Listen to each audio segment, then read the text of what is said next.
Well, let the indefinite detention and torture begin. It hasn't even been a month since President Obama signed the controversial bill into law, and we are now seeing it become a reality. The National Defense Authorization Act, or NDAA as it's called, allows the government to detain and torture without trial anyone accused of having ties to terrorism, and that includes U.S. citizens. Now, one Gitmo prisoner has no hope of being released because of this new law.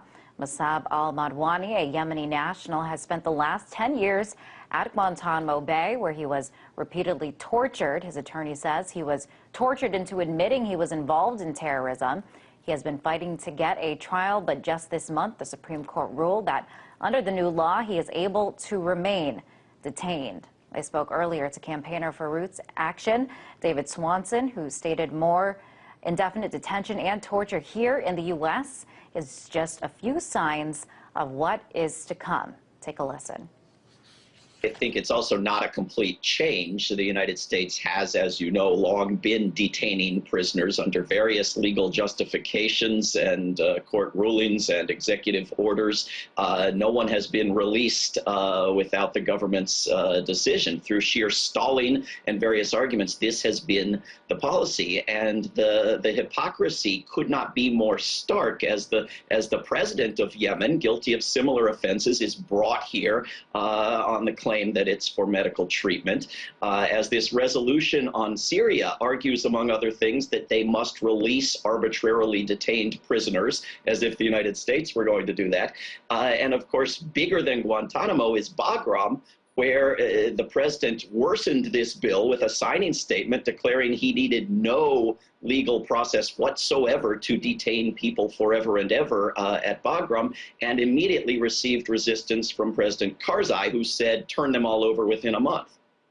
And, you know, when President Obama signed off on this bill, he did say that he had some reservations regarding certain provisions on the regulation and detention of suspects. And 1 month later, those concerns are already being used to keep people behind bars.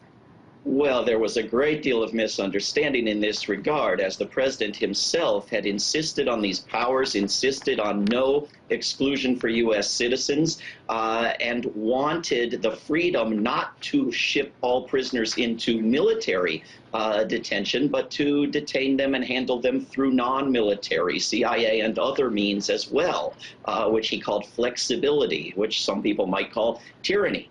And so he had the bill worsened both in Congress and in the conference committee, and further again through his signing statement, which was obscured by the fact that in a very strange and unprecedented manner, he also, in that same signing statement, promised not to use some of the powers that he was hereby creating for all future presidents. Of course, that's not legally binding. He will use these powers if he sees fit, as will his successors. So you're saying President Obama has already broken some of the promises that he made?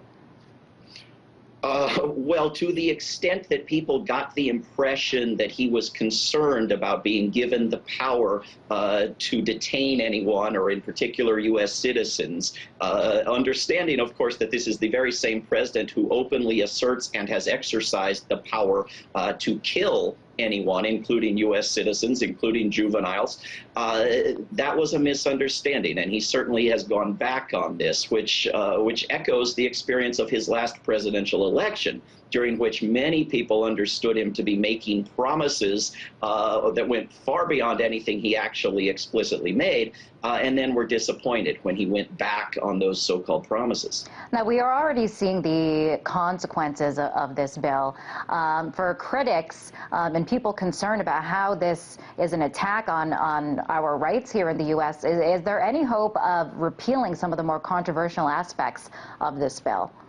Well, there's always hope, although hope has been given a horrible name by this president. It's going to take a major movement that does not bow down before either party or any elected official, or sit on its hands for the better part of a year because there's an election, but actually pushes in a principled, uncompromising, strategic, and nonviolent way to change these things. And there is the beginning of that kind of movement.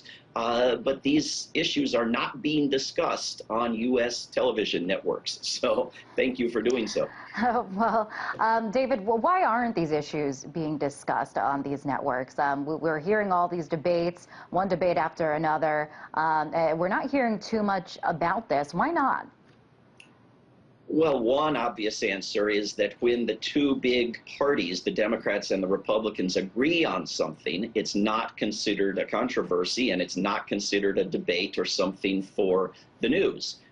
There also is very little desire to offend those who are desired guests for talk shows. There's a great tendency to appeal to those individuals, and there's a lack of investigative reporting. And so among the confused and bewildered on this topic are members of the media themselves.